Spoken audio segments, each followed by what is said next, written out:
Coach, just what were your overall thoughts for tonight's win? I thought we played really, really hard. I thought we played very connected. We wanted to get to the basket and points in the paint. 52 points in the paint is a large number. I thought we did a really good job rebounding the basketball tonight, and those were 2 points of emphasis coming into the game. Thought we did a good job not settling from the perimeter. Bench play was excellent. Jalen Graham's had great matchups tonight, and he certainly capitalized big time from an offensive standpoint. And then I thought Jalen did a really good job on the glass with 7 boards and 2 block shots. So overall, really, really good performance by a lot of guys across the board. So happy, especially, we've talked a lot about how historically we've been so good in the second half.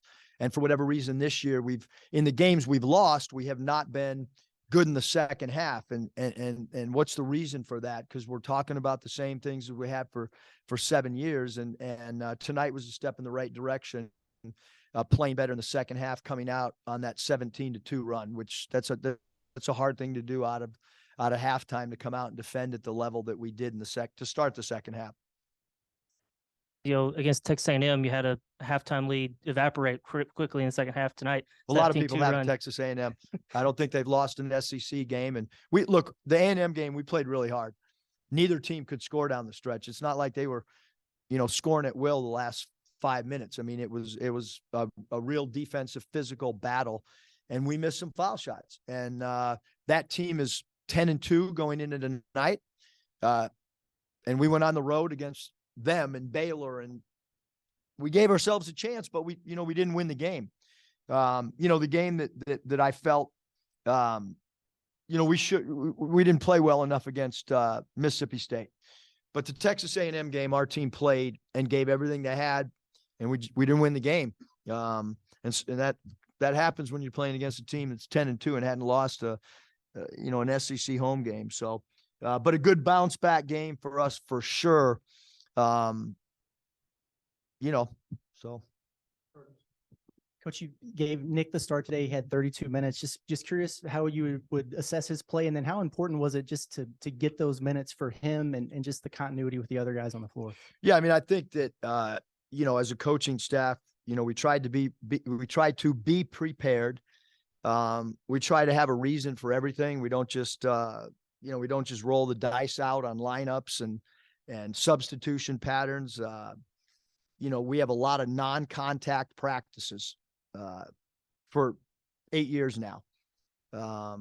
We have catapult numbers where the guys wear catapults, and you can distinguish their energy, the jumps they have, how many miles they go in practice, and that all those numbers go into effect on all this stuff, how we sub. We knew when Nick came back, there's not a high school player, there's not a college player, there's not an NBA player. There's a reason Major League Baseball, when guys are out extended periods of time, send them down to the minor leagues to get their rhythm and their timing. So we certainly felt with a basketball team and a program that does not go live and hasn't gone live, and it's because we want to be fresh in March. And so it's hard for Nick to play 3-on-3 post practice and get rhythm. So really happy that he got the minutes that he got tonight. Happy how his teammates responded with him, and he gives us a little bit of an edge. I mean, he's competitive and he's verbal, and I think that helps us tremendously. On the flip side, you brought Ricky off of the bench, and he had 15 and 7 for you. Just curious how you thought he responded to that. I assume well, and just your thoughts on what got him going tonight. Yeah, I mean, he's a scorer by nature, and certainly felt like he came in with the right mentality. I mean, I'm old school. We had everybody but 2 players here way earlier than report time tonight. We never have anybody late. I mean, being 5 minutes early is late for us. I mean, we have never been late for buses, nothing, practice, never, ever. but sometimes guys come in, 5 minutes, 6 minutes before report time. We had a lot of guys here real early. And I can tell you that Nick and AB were here really early. I can tell you Ricky was here really early. And so we talked at the 70-minute mark or 80 minutes before tip off that, Ricky's approach showing up that early, knowing he wasn't going to start, it didn't affect him at all. And that's what you want from a player. I mean, he knows the confidence that we have in him. And he played 32 minutes and he deserved to. And, we need him to play well. How this lineup goes, I got to dive into Georgia and look at matchups and see if we're going to keep it like it is, or if we're going to change, or, all those things. I think with where we are right now, they're still to be determined how we go into, certain games. Looking at Makai's double-double along with the numbers that Graham put up and then your backcourt, is this the most balanced offense you've had in a game since maybe San Jose State? That was your one game where everybody was available, but it kind of seemed that way. And I want your thoughts. I think the flow offensively, Kevin, was really good. I thought the defensive connectivity was really, really, really good tonight. I mean, there wasn't a lot of clean looks for Florida. And, quite frankly, they made 4 out of 21 from 3, and 2 of them were on me. I made the decision that 13, we were not going to really guard out there because of lack of experience. And so in reality, our team, the guys in the locker room gave up 2 and I gave up 2. So I thought that the following the game plan, defensive rebounding, all those things really, really good. The 6 blocks, very important from a rim protection standpoint. We've been so good blocking shots all year, and that continued. And, getting 8 steals instead of 2 or 3. I mean, we need that activity from a defensive standpoint as well.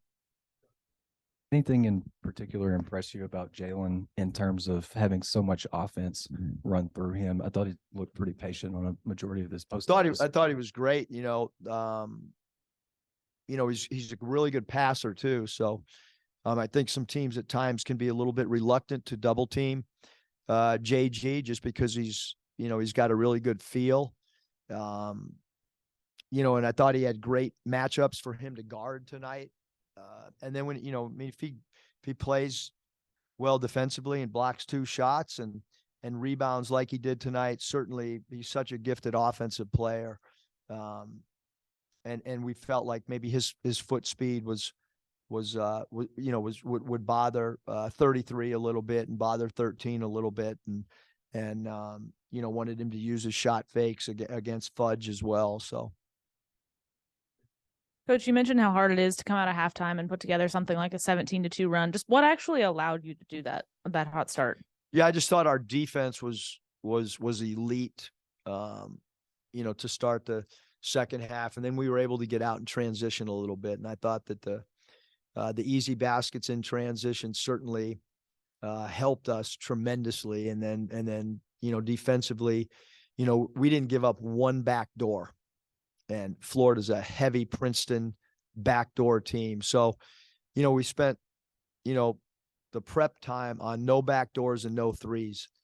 I don't know if I've ever coached a team that we gave up none on a team that's a high volume backdoor team. And as I've mentioned, the guys in uniform only gave up 2 threes out of 19. So the 2 areas that were the biggest emphasis, they did a phenomenal job. Eric, I think you guys start off 2 for 9, and then after that you shot nearly 70%. What'd you think of the slow start, and then what got you guys going, to where you were shooting so well? Yeah, I don't want to think about the slow start because it was painful. We couldn't buy a basket. But I also think that, you've got to put it in perspective. I mean, Ricky Council's been one of our premier scorers. He's not in the starting lineup. So I think that, it was to be expected, the changing of the lineup, tonight, maybe it was going to take that group a couple extra minutes to get in the flow and feel comfortable. And then after that, like I said, practically 70, not 50, but like almost 70%. Yeah, I thought pace of play, sharing the ball, not forcing shots. We ran a little bit more. Well, we were able to run our man offense, and we were able to find the mismatches that we wanted.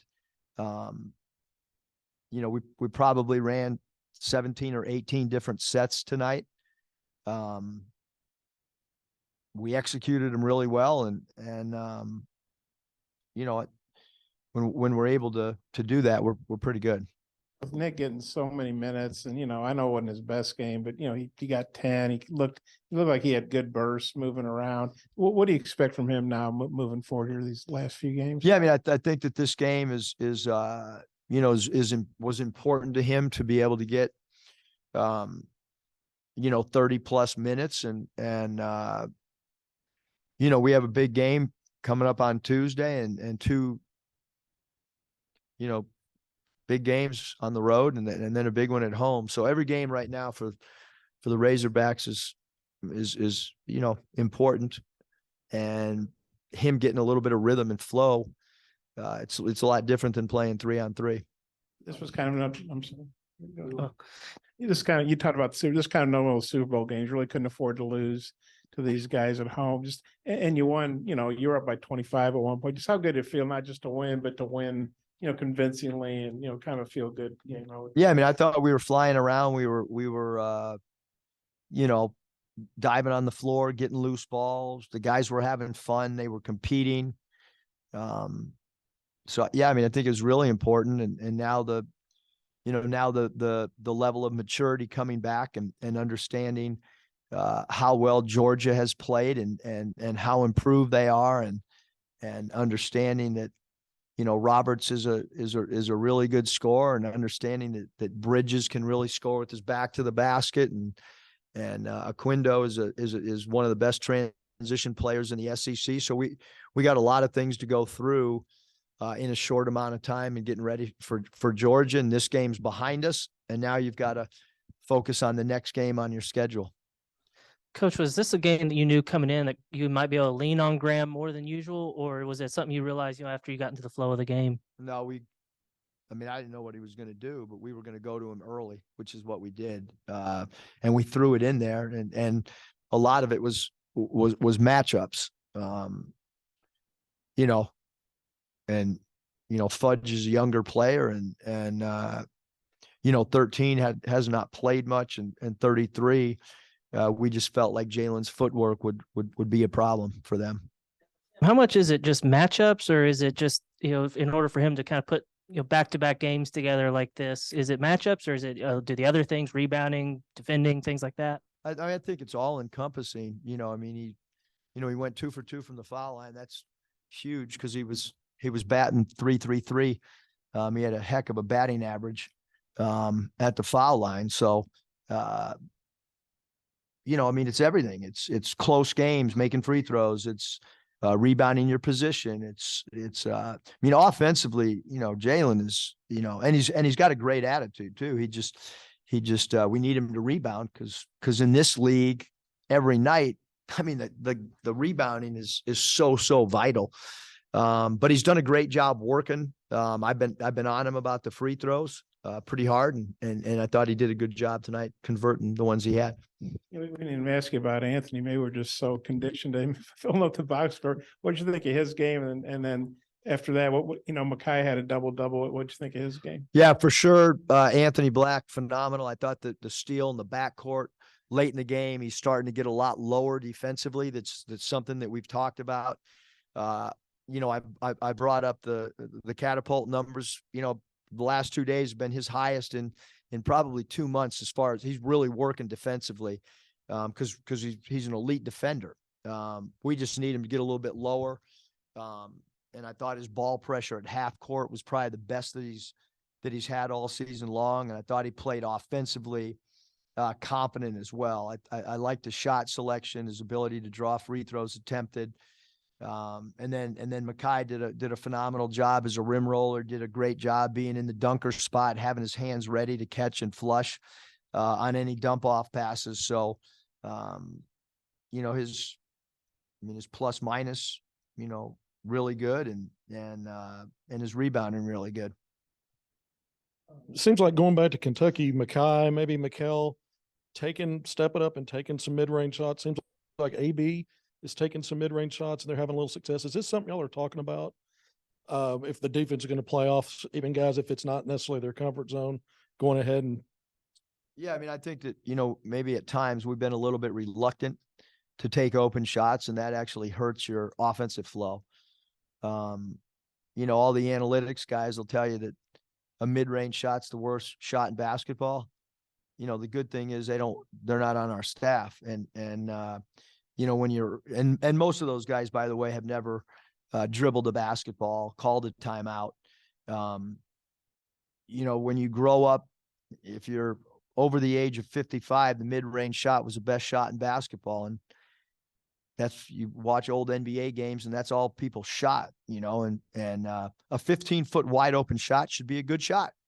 Again, regardless of what those guys that went to high academic institutions that are statisticians or whatever you call them. All right, so we'll turn it over. Thanks. Questions on Georgia real quick. Before that, you said a bunch of guys were here early. What is report time today on a 1 p.m. tip? Yeah, we're a little bit earlier than most people. It's an hour and 35 before. An hour and a half is usually early. We had guys well over 2 hours here early, and we had, we met this morning at 9. So obviously, the report time, couldn't be here any later than 11:20 or whatever it was today. And we had guys well before 11, I promise you. You're talking about reporting to the arena, the locker room stuff. Yeah. Butts in the chairs, not walking in. Yeah. I guess or on the floor, preferably. I guess Georgia's playing Alabama tonight, so that's an easy chore for them. But this is going to be your second Saturday, Tuesday turn, but the first time you did was back-to-back road games. Now it's back-to-back home games. How different is that? Well, I think when you eliminate the travel, it's better. But I mean, these guys are so used to playing AAU games where they're playing 5 games in a day, and But not a big deal then. I hope not. Okay. And well, hopefully it'd be better for you not having to travel. But and then Georgia, obviously they had a horrible year last year. They're much more competitive this year. What have you seen from Georgia? What do you think about the job Mike White's doing? I think Mike's done a great job, phenomenal job. Their players look like they're having fun. Hill's giving them a lift at the guard position. They went out and got 6 transfers. Those guys have all, they've contributed. Moncrief's an athletic player that gets off the floor extremely quick. And I mentioned Bridges with his back to the basket, with using his left hand, once in a while using the right hand. On that right block, he's really good going middle. And then Roberts is a guy that can really, really score the basketball. And Akindo, probably the biggest recruit that Coach White had was getting Akindo back after he was in the portal. So Bridges and Akindo, 2 guys that obviously played for Coach Crean, and then you add in the fact that they did a good job in the portal of getting guys that play extremely hard, and they've done a great job. I mean, you look at the total wins, they've won some big SEC games, and I think he's done as good a coaching job as anybody in the league, quite frankly. Eric, I know Florida didn't have Castleton today, but what were you most encouraged by on the defensive end? And then how might you bottle this and take it into a short turnaround? Yeah, I mean, I've always been under the belief that each game has its own identity, and the magic dust from tonight's not gonna be sprinkled into our bloodlines come Tuesday. I mean, every game's got its own flow. Every game's got 3 runs. Can we control 2 of the 3 runs? We're one of the best. I mean, every time we do a prep, we talk about how good another team's defense is. And I told our team earlier today, like everyone's talking about our defense too.